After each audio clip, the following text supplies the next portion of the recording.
What's up, everybody? Welcome back to the channel. Welcome to a new video. We're going to do a couple of things today. First, I'm going to show you all a delivery I had in upstate New York and take a little drive through the town afterwards. And then we're going to answer a question that a viewer sent in. His name is Jack. He's a new truck driver, so I'm going to answer it. But also, if y'all have any input, because y'all definitely know more than me, feel free to comment and help the guy out. So that's what we got in store. Let's get started.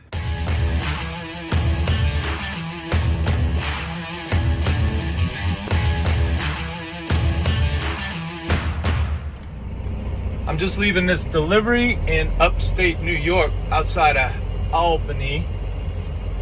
And as you can see, right across is the woods and the mountains. It's kind of a pretty place to deliver. And I needed it today. I was tired. I didn't get much sleep.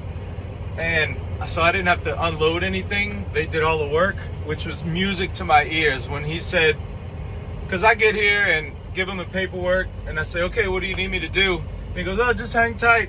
We got it. And I was like, inside, I was like, yes, because I did not want to have to get out the truck.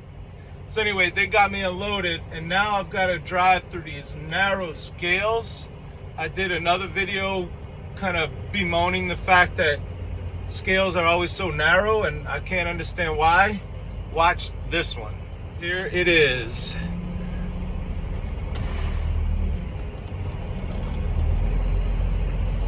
All right, after this, I can't make any more adjustments. The trailer tires are either gonna hit or they're not. And they're not.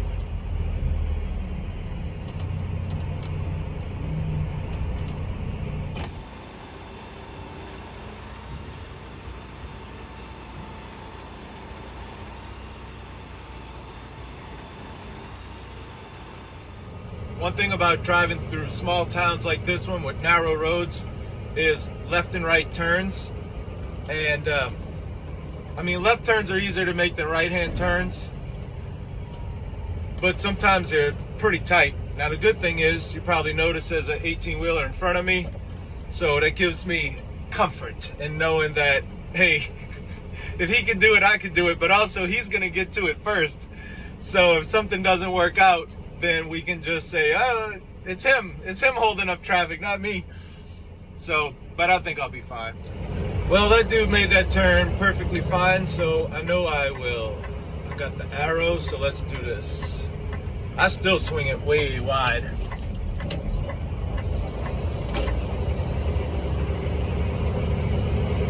Easy peasy, lemon squeezy.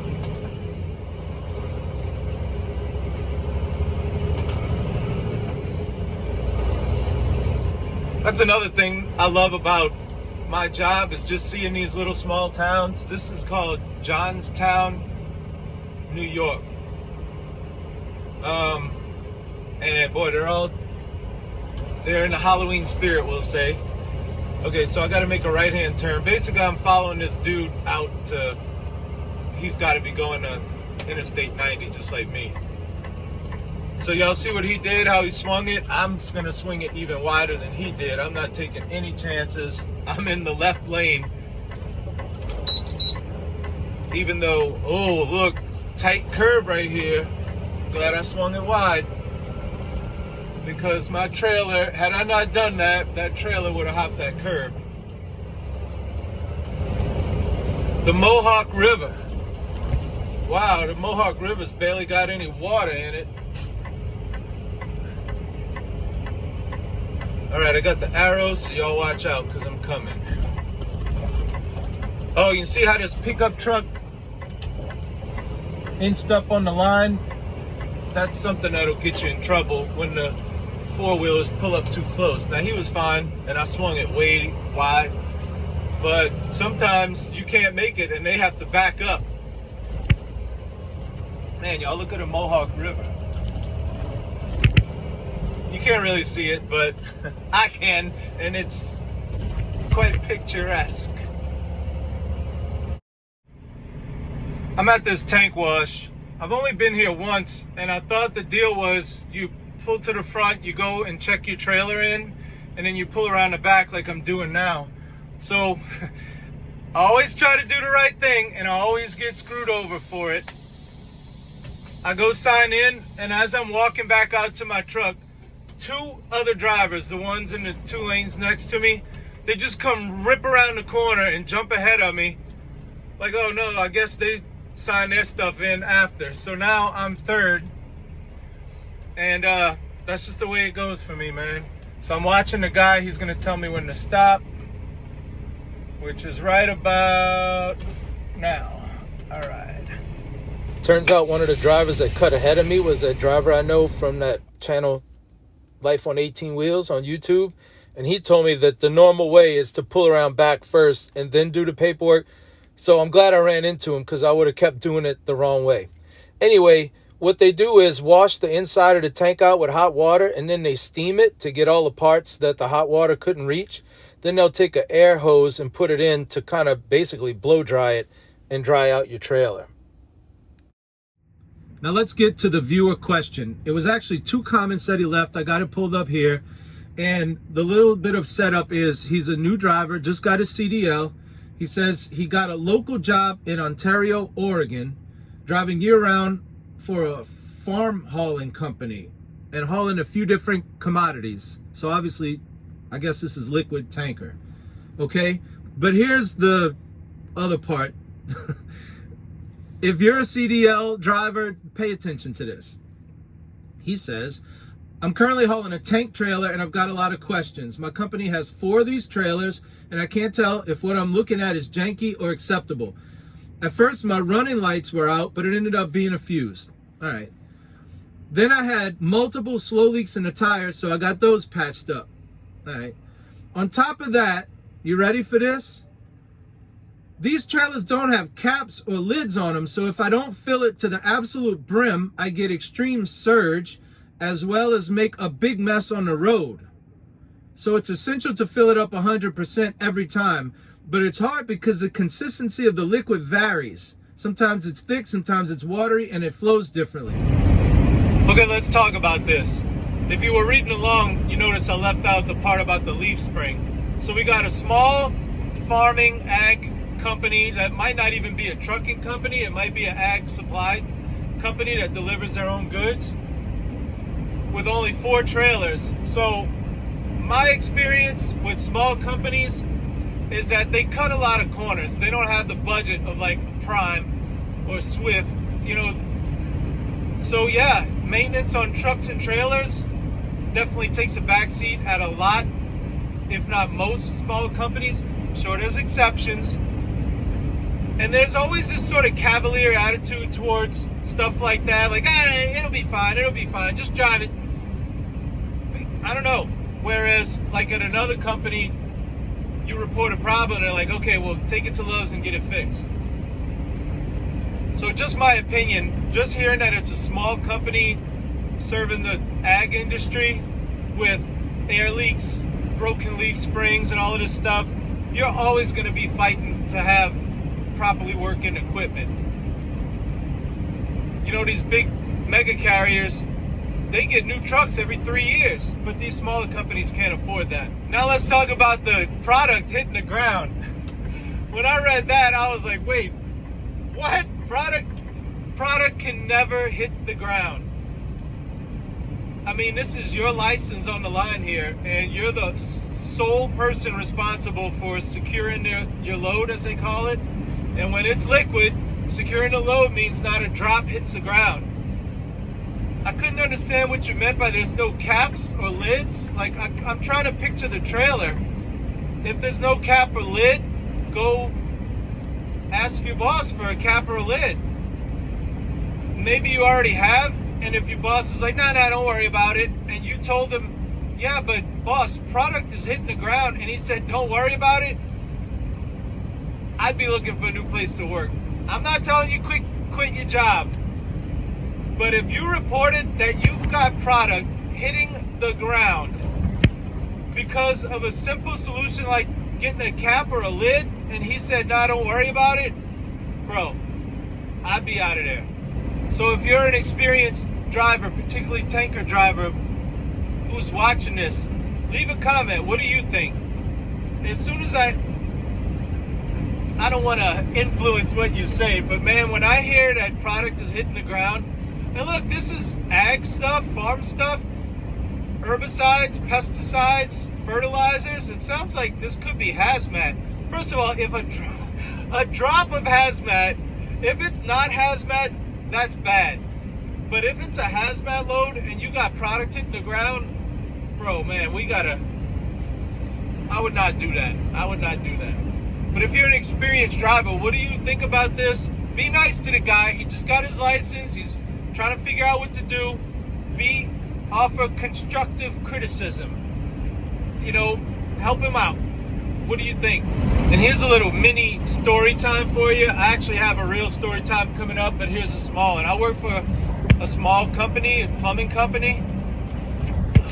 They used to say that they didn't have to pay me on time because they're not a company big like Roto-Rooter with millions of dollars in the bank. And that I just had to understand because they're not big like Roto-Rooter. So they were $11,000 behind in back pay that they owed me. And I had all of the records that kept, you know, one day like a big job came through that they got paid on. They got me all caught up all at once. Because I thought I was never going to see that money.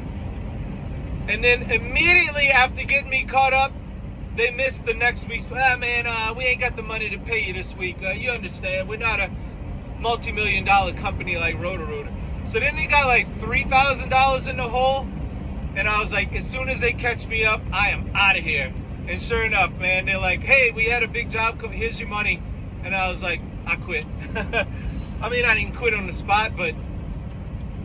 So that's been my experience with small companies, especially family companies. It's not good because they cut every corner and they just expect the employees to understand. Well, that's it for this part of the video. I hope you enjoyed it. We're going to do story time. So if you're not sticking around for story time, thank you for watching this part. Again, I hope you enjoyed it, and I hope to catch you on the next one. For those of y'all sticking around for story time, let's do story time. We're going to go back to the world of plumbing for this story time. We had a situation, there was a Walmart in Louisiana, in New Orleans area. And these Walmarts are built off the ground, but it looks like they're built on the ground. They just build the parking lot up. So the store is sitting up off the ground, like on piers, but they build the parking lot up to it so you'd never be able to tell. This Walmart had one access point to get under, and we're talking about a super Walmart, the ones with the grocery stores and the garden section, the whole gigantic, massive facility. One access point that's like 3 feet wide by 3 feet, a little door. This is what happened. There was a broken pipe in the dairy department, like a mop sink or something. What did they use this mop sink for? Whenever they had expired dairy products, they had to open it and pour it down, rinse out the container, and then they can turn it in and get a credit for it. Some type of credit.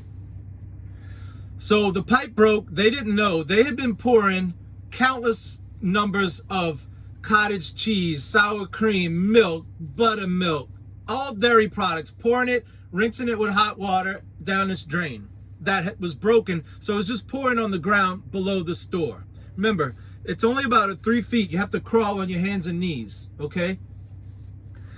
There was a smell, so that's what alerted them, and we go out to fix it. So I go out there with my partner, Mike.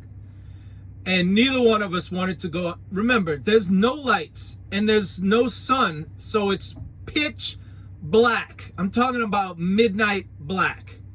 You just have a flashlight.